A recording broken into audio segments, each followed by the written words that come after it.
यासर भाई जी जी एक कमेंट आया उसका जवाब दे दो। पूछो। कहता कि यासर भाई आप अपने वर्कर को कितनी सैलरी देते हैं और जॉब के लिए कोई जगह खाली है? अच्छा सैलरी की गल है वे परसनल ठीक है ना वर्करां दी मैं नहीं दस सकता लेकिन इन्ना मैं जरूर दसांगा तो बड़ी पै रही है।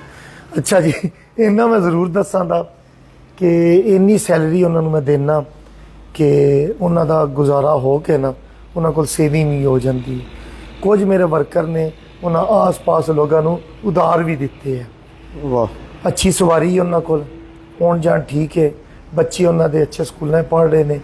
जेडे मेरे पुराने मुलाजम ने उन्होंने को माशाल्लाह अपने घर भी ने ठीक है ना। और मैं तनख्वाह साल बाद नहीं वधांदा, मैं वधाना अपने मूड के हिसाब नाल 2 महीने बाद 3 महीने बाद 2.5 महीने बाद। तो क्योंकि सुबह तुहाडे कोल काम ते हुंदे ने शामी जांदे ने अपने बच्चों नूं छड्ड के तुहाडे कोल काम करदे ने।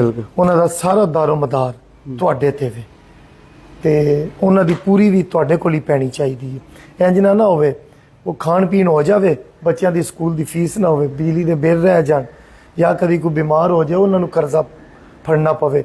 मेरा कोई मुलाजम भी कर्जे ही नहीं किसी का। माशाल्लाह। हाँ लोगों ने उन्होंने पैसे देने ने उन्होंने को ले पाकिस्तान भी तो साउथ अफ्रीका भी।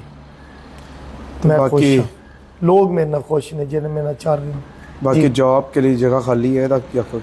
जॉब वास्ते जगह खाली होंदी भी रहिंदी है नहीं नहीं बल्कि इन्नी होंदी ही नहीं क्योंकि जेड़ा एक बारी मेरे को आ जाता जाते ही नहीं। मेरे को 2007 के जेड़े मुलाजम चलते आ रहे हैं ना वो अजे भी हो ही नहीं। मैनू ना मैं अज तक किसी ने मुलाजमत तो कढ़िया और ना अज तक कोई गया है ना। और मैं सोचना किसी की जॉब नहीं खोनी चाहिए, कोई गलती करे वार्निंग देनी चाहिए। और मेरे मुलाजमा किसी गलती भी को नहीं की। अल्लाह का बहुत करम है वजह मैं उन्होंने बहुत केयर करना बहुत। सिर्फ तनख्वाह दे कि मैं नहीं इंज टेंशन फ्री होंदा मैं उन्होंने ख्याल रखना वा। बाकी वीडियो लम्मी हो जानी है फैसल इशारे पे करता बस कर गला खराब ही और भी बनानियां नहीं बस करने हैं एंड ते पाकिस्तान जिंदाबाद। जिंदाबाद।